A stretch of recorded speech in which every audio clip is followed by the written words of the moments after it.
TOMCOM and గోయతే centre ఒక German institute అన్నమాట. వాళ్ళిద్దరూ ఈ ట్రిపుల్ విన్ ప్రోగ్రామ్ అని నర్సెస్ తెలంగాణ నుంచి జర్మనీకి పంపించే ఒక ప్రోగ్రాం ఉంది. దీంట్లో సుమారు 79 మంది ట్రైన్ అయ్యి త్వరలోనే వీళ్ళకు జర్మనీ పంపించే కార్యక్రమం తీసుకోవడం జరిగింది. ఈరోజు వీళ్ళందరినీ కూడా ఈ సమావేశానికి ఎందుకు పిలిచినామంటే, వారితో నేర్చుకునేటప్పుడు ఇబ్బందులు ఏమున్నాయి, ఈ ప్రోగ్రామ్ని ఇంకా మంచిగా ఎట్లా చేయాలి, స్టూడెంట్స్ కూడా లాంగ్వేజ్ ట్రైనింగ్ ఎట్లా చేసుకుంటున్నారు, వాళ్ళందరికీ ఆ జర్నీలో ఇక్కడ నుంచి జర్మనీ వెళ్ళే జర్నీలో ఏమేమి అవసరాలు ఉన్నాయి ఇవన్నీ కూడా తెలుసుకోవడానికి ఈరోజు ఈ సమావేశం పెట్టడం జరిగింది.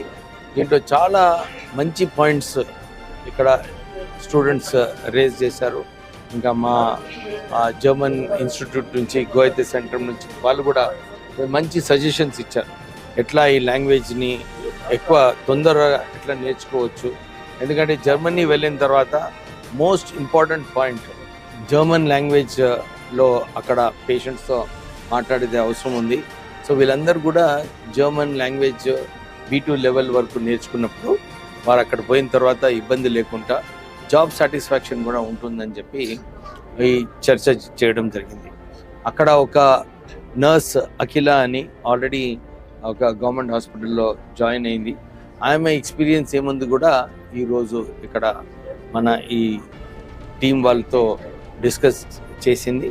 సో ఒక మంచి ఇంటరాక్షన్ ప్రారంభమైంది గవర్నమెంట్ టామ్కామ్ నుంచి మన స్టూడెంట్స్కి ఇంకా జర్మన్ ఇన్స్టిట్యూట్ నుంచి.